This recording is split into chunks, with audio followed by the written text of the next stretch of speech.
ગણિત ધોરણ 8 પ્રકરણ 6 વર્ગ અને વર્ગમૂળ ભાગ 5 ભાગ 5 ની અંદર આપણે સ્વાધ્યાય 6 પોર્તનના પ્રશ્ન 1 થી 3 ની વાત કરવાની છે। એ પહેલા આપણે કેટલીક વાત સમજવાની છે, સમજી લઈએ। અહીંયા એક કોષ્ટક આપેલું છે જેમાં કેટલીક સંખ્યા અને એના વર્ગ આપેલા છે। હવે આપણે જોઈએ છીએ કે 1 નો વર્ગ 1, 2 નો 4, 3 નો 9, 4 નો 16, 5 નો 25, 6 નો 36, 7 નો 49, 8 નો 64, 9 નો 81 અને 10 નો 100। એવી રીતે 11 નો 121, 12 નો 144, 13 નો 169 અહીંયા આપેલા છે। હવે આપણને માની લો કે આ સંખ્યા આપી છે, આ વર્ગ આપેલા છે, સંખ્યાનો વર્ગ, અને આપણને એમ કે આ સંખ્યાનું વર્ગમૂળ મેળવીએ તો એકમનો અંક શું આવે। તો આપણે જોઈએ આ વર્ગ સંખ્યા, અહીંયા આપણે થોડુંક વધારે સમજવા મળશે। એટલે અહીંયા જોઈએ કે એકમનો અંક 1 હોય, જે સંખ્યાનો એકમનો અંક 1 હોય એનું વર્ગમૂળ કરીએ તો એકમનો અંક શું આવે તો કે 1। પછી એનો એકમનો અંક 1 હોય એવું બીજું કોઈ છે તો કે હા, કોણ છે 361। તો 361 પૂર્ણાંક સંખ્યા છે, જ્યારે એનું વર્ગમૂળ મેળવીએ તો એના વર્ગમૂળનો એકમનો અંક શું આવી શકે 9। એટલે એનો અર્થ એવો થયો કે જો એક આપેલી સંખ્યાનો એકમનો અંક 1 હોય તો એનું વર્ગમૂળ મેળવીએ તો એ વર્ગમૂળનો એકમનો અંક કા 1 હોય ને કા 9 હોય, બરાબર। એવી રીતે જુઓ એકમનો અંક 4 હોય એવું કોઈ બીજું કોણ કોણ છે, આ ને આ। તો આ બે જોઈએ 144 ને 324, તો 144 એ 12 નો વર્ગ છે, તો 144 નો એકમનો અંક 4 છે, તેનો વર્ગમૂળનો એકમનો અંક 2। 324 એ 18 નો વર્ગ છે, 324 નો એકમનો અંક 4 છે, એનું વર્ગમૂળ મેળવીએ તો એનો એકમનો અંક 8। એટલે એનો અર્થ એવો થયો કે જો કોઈ સંખ્યા આપી હોય ને એનું વર્ગમૂળ મેળવવાનું કે અને એનો એકમનો અંક 4 હોય તો એના વર્ગમૂળનો એકમનો અંક કા 2 આવી શકે કા 8 આવી શકે, બરાબર। એકમનો અંક 1 હોય તો એનું વર્ગમૂળ મેળવીએ તો એકમનો અંક 1 આવે અથવા 9 આવે। એકમનો અંક 4 હોય તો વર્ગમૂળ મેળવીએ તો કા એકમનો અંક 2 આવે ને કા 8 આવે।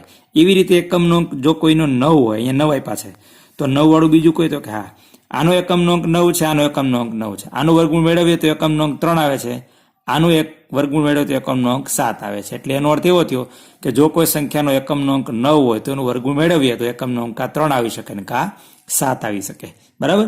એવી રીતે એકમનો અંક 5 હોય એવી સંખ્યાનો વર્ગમૂળ બીજું કોઈ છે તો કે ના, એકમનો અંક 5 હોય એનું વર્ગમૂળ મેળવીએ તો એકમનો અંક 5 નો 5 જ આવે। એવી રીતે એકમનો અંક જેનો 0 હોય એનો વર્ગમૂળ મેળવીએ તો એનો પણ એકમનો અંક 0 આવી શકે। એટલે માત્ર 3 વસ્તુ યાદ રાખવાની છે। એકમનો અંક 9 હોય તો કા 1 આવી શકે ને કા 9 આવી શકે। એકમનો અંક 2 હોય તો કા એકમનો અંક એનો વર્ગમૂળ એકમનો અંક કા 2 આવી શકે ને કા 8 આવી શકે। એકમનો અંક 9 હોય તો વર્ગમૂળનો એકમનો અંક 3 આવી શકે ને કા 7 આવી શકે, બરાબર। એટલે આ આપણે યાદ રાખવાનું છે। પછી આની અંદર તપાસ કરો તો પણ એ જ વસ્તુ થાય, અહીંયા તપાસ કરો તો પણ એવી રીતે કોઈ પણ પૂર્ણવર્ગ સંખ્યા આપી હોય એને એનો એકમનાંકને આધારે કીધું કે એના વર્ગમૂળનો એકમનો અંક શું હોઈ શકે તો આપણે જવાબ લખી શકીએ। તો અહીંયા આપણે પહેલો દાખલો આપ્યો છે કે નીચે આપેલી સંખ્યાના વર્ગમૂળમાં એકમનો અંક કયો હશે। એમાં પહેલો દાખલો આપણને આપ્યો છે કે 9801, એટલે એકમનો અંક 1 છે, તો આપણે કહી શકીએ કે 9801 નું જો વર્ગમૂળ મેળવીએ તો એકમનો અંક કા 1 આવી શકે અને અથવા 9 આવી શકે। તો આપણે લખીએ 9801 ના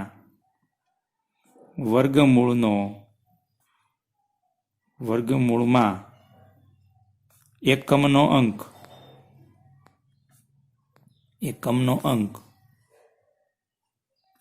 1 અથવા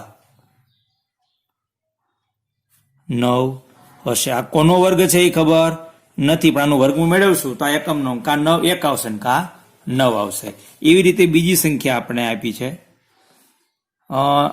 99,856। હવે આપણે જોયું અગાઉ કે જેનો એકમનો અંક 6 હોય ને એનું વર્ગમૂળ મેળવીએ, જેનો એકમનો અંક 6 હોય એનું વર્ગમૂળ મેળવીએ તો એકમનો અંક શું આવતો હતો, ક્યાં તો 4 આવતો હતો ને ક્યાં તો 6 વાળું જોયું કે ભૂલાઈ ગયું છે, આપણે જોઈ લઈએ 6 વાળું। એકમનો અંક 6 વાળું બાકી રહી ગયું। એકમનો અંક 6 હોય તો એનો આપણે જયારે વર્ગમૂળ મેળવીએ તો એકમનો અંક કા 4 આવે ને કા 6 આવે, બરાબર। એટલે આપણે એ બાકી તો જોઈ ગયું। તો અહીંયા એકમનો અંક 6 છે તો એનું વર્ગમૂળ મેળવીએ તો કા એકમનો અંક 4 આવે ને કા 6 આવે। એટલે આપણે અહીંયા એકમનો અંક 6 તો લખશું કે 99,856 ના વર્ગમૂળમાં એકમનો અંક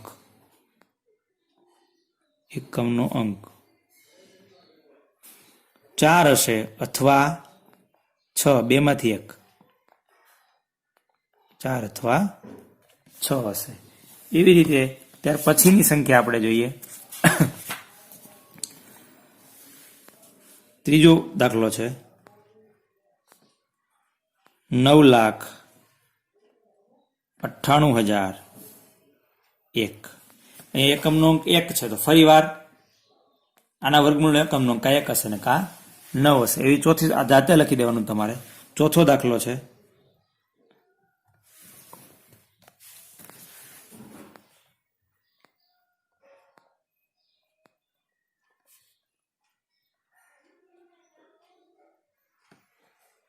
રકમ જોઈએ. એકમ, દશક, 100, 1000, 10,000, લાખ, 10 લાખ, કરોડ, 10 કરોડ બરાબર 65 કરોડ 76,66,025. આનો એકમનો અંક શું છે? 5. તો જેનો એકમનો અંક 5 હોય એમાં જોયું તો આપણે કે જે સંખ્યાનો એકમનો અંક 5 હોય એના વર્ગમૂળનો એકમનો અંક શું હોય? 5 જ હોય. તો આપણે લખશું 65 કરોડ 76,66,025 ના વર્ગમૂળમાં અથવા વર્ગમૂળનો એકમનો અંક 5 હશે. બરાબર. આની સિવાયની સંખ્યા આપી હોય તો આપણે યાદ રાખવાનું છે, અથવા યાદ ન રહે તો આપણને એમ પણ ખબર પડે કે 1 નો વર્ગ 1 એટલે એકમનો અંક 1 હોય તો 1 આવી શકે. 2 નો વર્ગ 4 એટલે એકમનો અંક 4 હોય તો 2 પણ આવી શકે. પછી 3 નો વર્ગ 9 તો એકમનો અંક 9 હોય તો વર્ગમૂળમાં 3 આવી શકે. 4 નો વર્ગ 16 તો એકમનો અંક 6 હોય તો વર્ગમૂળનો એકમનો અંક 4 આવી શકે. એવી રીતે પણ યાદ રાખી શકીએ. 1 થી 10 ના વર્ગો આપણને યાદ હોય તો એને આધારે પણ આપણે લખી શકીએ. 1 થી 10 ના વર્ગો આપ્યા છે બરાબર, તો એને આધારે 1 હોય તો 1, 4 હોય તો 2 આવી શકે, અને 4 હોય તો 8 પણ આવી શકે, 9 હોય તો 3 આવી શકે, 9 હોય તો 7 પણ આવી શકે, 6 હોય તો 4 આવી શકે, 6 હોય તો 6 પણ આવી શકે. આ 1 થી 10 ના વર્ગોને આધારે પણ આપણે યાદ રાખી શકીએ. કદાચ ભૂલાઈ ગયું હોય તો આપણે 1 થી 10 ના વર્ગોને યાદ કરી લઈએ તો પણ ખબર પડી જાય કે એકમનો અંક શું હોય વર્ગનો, તો વર્ગમૂળમાં એકમનો અંક કયો કયો હોઈ શકે. હવે અહીંયા આપણને આપ્યું છે દાખલો બીજો જોઈએ. પહેલો દાખલો અહીંયા પૂર્ણ કરીએ છીએ. દાખલો બીજો છે કે કોઈ પણ પ્રકારની ગણતરી કર્યા વિના જ જણાવો કે નીચે પૈકી કઈ સંખ્યા પૂર્ણ વર્ગ નથી. આપણને ખબર છે જ્યારે આપણે પૂર્ણાંક સંખ્યાઓ મેળવી હતી ત્યારે પૂર્ણાંક સંખ્યા આપણે ઘણી બધા આખું કોષ્ટક બનાવ્યું. એ કોષ્ટકમાં કોઈ પણ સંખ્યા જે હતી એનો એકમનો અંક ક્યાંય 2, 3, 7 કે 8 નહોતો. આમાં 2, 3, 7 કે 8 નથી. આમાં પણ 2, 3, 7 કે 8 નથી. આમાં પણ 2, 3, 7 કે 8 નથી એકમનો અંક. એટલે એનો અર્થ એવો થયો જે સંખ્યાનો એકમનો અંક 2, 3, 7 કે 8 હોય એ સંખ્યા પૂર્ણ વર્ગ હોઈ શકે નહીં. એની સિવાયની જો એકમનો અંક હોય તો આપણે કહી શકીએ કે સંખ્યા પૂર્ણ વર્ગ હોઈ શકે. તો અહીંયા એકમનો અંક 3 છે. આપણે ગણતરી કર્યા સિવાય કીધું છે. આગળ આપણને જ્યારે આ સ્વાધ્યાય 6.3 ની અંદર જ્યારે આપણે આના પછીના દાખલાઓ જોઈશું વર્ગમૂળ શોધવાના અને એવા, ત્યારે આપણે ગણતરી કરીને પણ કહીએ કે નીચેની આપેલી સંખ્યા પૂર્ણ વર્ગ નથી. તો શા માટે? તો એના માટે આપણે અલગ રીત છે, એના માટે દાખલો ગણવો પડે. પણ અહીંયા જે આપણને આપ્યું છે કે કોઈ પણ પ્રકારની ગણતરી કર્યા વિના જ જણાવવાનું છે કે નીચે પૈકી કઈ સંખ્યા પૂર્ણ વર્ગ નથી. તો આપણે એકમનો અંક જોઈને કહેવાનું છે. તો આપણે કહેવાનું કે 153 એ પૂર્ણ વર્ગ નથી. કારણ કે ટૂંકમાં જ કહી દેવાનું, કારણ કે તેમનો એકમનો અંક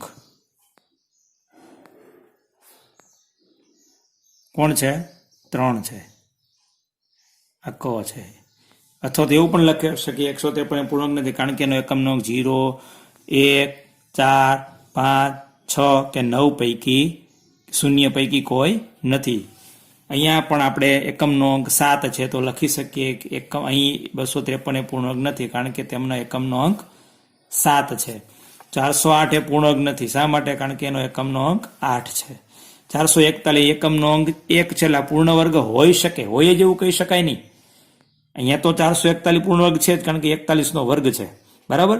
તો અહીંયા આ પૂર્ણ વર્ગ છે તો આપણે લખશું કે 441 એ પૂર્ણ વર્ગ છે એવું નથી લખતા, છે જ પણ એવું નથી, હોઈ શકે કારણ કે એનો એકમનો અંક 0, 1, 4, 5, 6, 9 માંથી કોઈ એક છે બરાબર.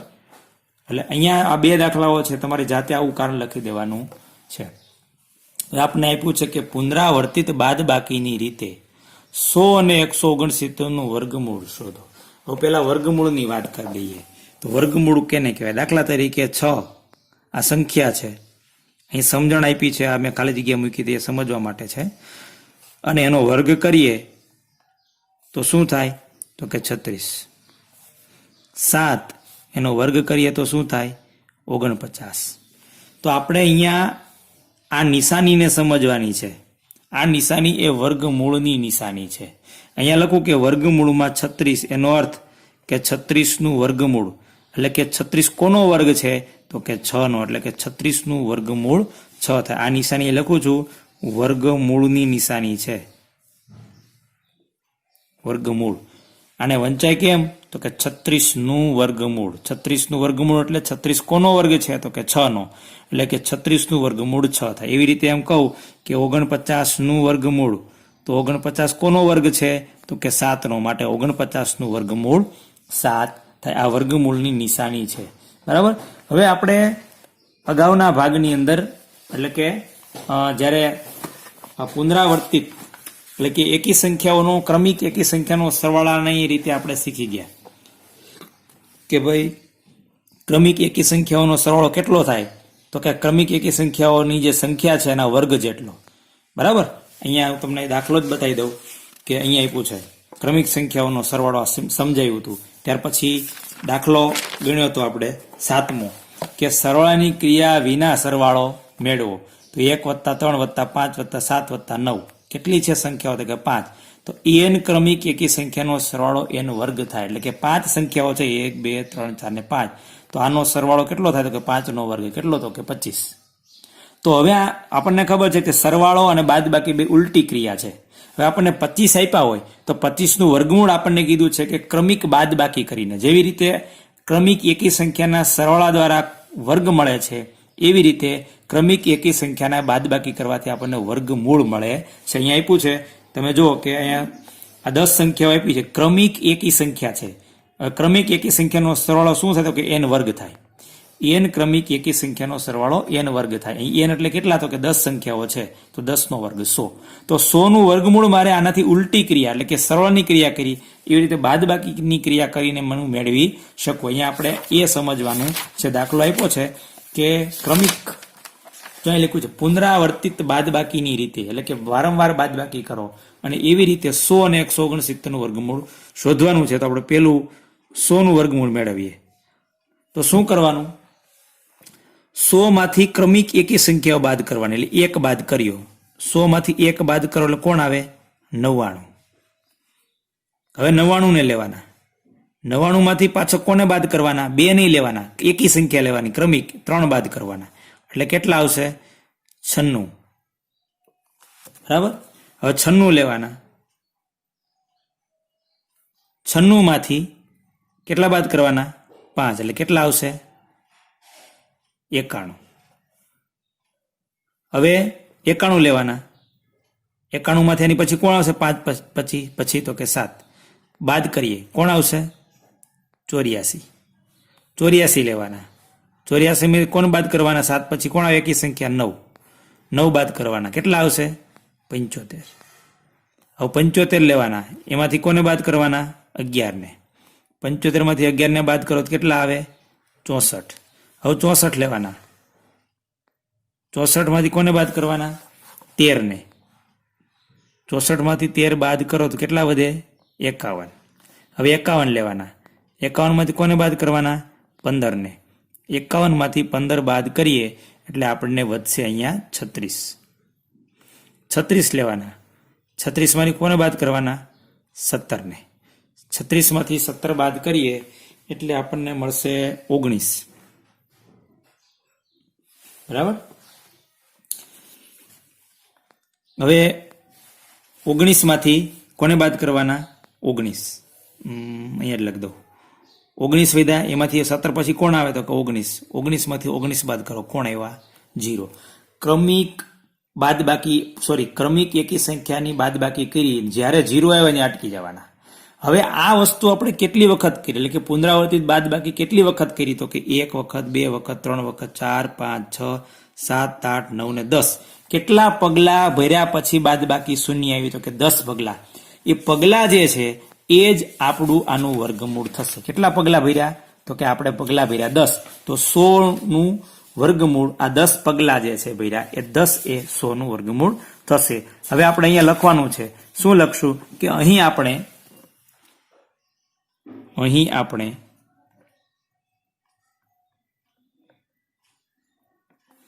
100 માંથી ક્રમિક એકી સંખ્યા બાદ કરતા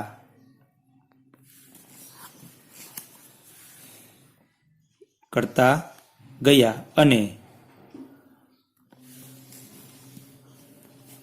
10મા પગલે આપણને બાદબાકી શૂન્ય મળે છે, અને 10મા પગલે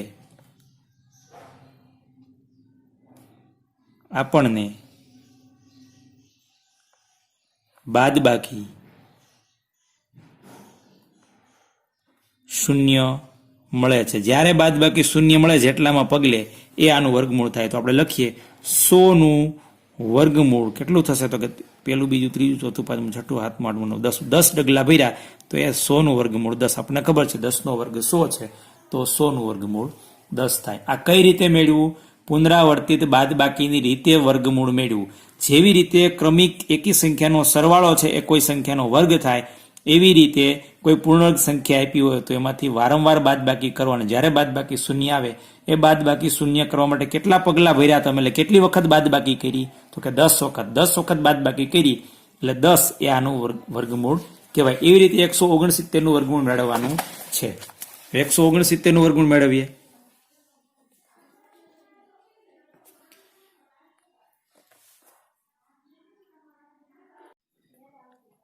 હવે 169 માંથી ક્રમિક એકી સંખ્યાઓને વારંવાર બાદ કરીએ. કેટલી વખત બાદબાકી કરીએ છીએ, એટલે કે કેટલા પગલામાં બાદબાકી કરીએ છીએ, તો આપણને આનું વર્ગમૂળ મળશે. આપણને ખબર છે 169 એ 13 નો વર્ગ છે, એટલે આપણે 13 સંખ્યાઓ એટલે કે 13 વખત બાદબાકી કરશું ત્યારે આપણો જવાબ શૂન્ય મળશે. 169 માંથી પહેલા 1 બાદ કરવાનો, 1 બાદ કરીએ એટલે 168 મળે. પછી 168 લેવાના, એમાંથી 3 ને બાદ કરવાના એટલે આપણને 165 મળે. 165 લેવાના, એમાંથી આપણે 5 બાદ કરવાના એટલે આપણે 160 મળે. 160 લેવાના, એમાંથી 7 બાદ કરવાના એટલે આપણને 100 કેટલા મળશે? 53 મળશે. 153 લેવાના, એમાંથી આપણે 9 ને બાદ કરવાના એટલે આપણે 144 મળશે. એવી રીતે 144 લેવાના, એમાંથી આપણે 11 ને બાદ કરવાના એટલે આપણને 133 મળે. 133 લેવાના, એમાંથી આપણે 13 ને બાદ કરવાના એટલે આપણે 120 મળે. 120 લેવાના, એમાંથી 15 ને બાદ કરવાના એટલે આપણને 105 મળશે. 105 લેવાના, એમાંથી આપણે 17 બાદ કરવાના એટલે આપણને 90 એટલે 88 મળશે. 88 લેવાના, એમાંથી આપણે 19 ને બાદ કરવાના એટલે 88 માંથી 20 કાઢીએ તો 68 ને 69 મળશે. 69 લેવાના, એમાંથી આપણે 21 બાદ કરવાના. 69 માંથી 21 બાદ કરીએ એટલે 59 ને 50 હજી એક બાદ કરો એટલે 48 મળશે. અને 48 માંથી આપણે 23 બાદ કરવાના, 25 વધશે. અને 25 માંથી આપણે 25 બાદ કરવાના એટલે આપણને 0 મળશે. તમે જોઈ શકો કેટલી વખત બાદબાકી કરી? 1, 2, 3, 4, 5, 6, 7, 8, 9, 10, 11, 12 ને 13. એટલે આપણે 169 માંથી 13 વખત બાદબાકી કરી ત્યારે આપણને જવાબ 0 મળ્યો. માટે 13 અહીંયા આવી રીતે લખો. અહીંયા આપણે 169 માંથી ક્રમિક એકી સંખ્યા બાદ કરતા ગયા અને 13મા પગલે આપણને બાદબાકી 0 મળે છે. એ લખીએ તો આ જે લખાણ છે તે તમારી જાતે કરી દેવાનું છે. છેલ્લે લખવાનું 169 નું વર્ગમૂળ બરાબર 13. એટલે આવી રીતે કોઈ પણ સંખ્યા આપ્યું, અહીંયા તમને ત્રીજી સંખ્યા આપું છું, એનું વર્ગમૂળ તમારી જાતે તમારે મેળવવાનું છે. બરાબર. આપણે આપી દઈએ 225. ચાલો, આ 225 છે, એનું વર્ગમૂળ તમારી જાતે પુનરાવર્તિત બાદબાકી કરીને મેળવવાનું છે.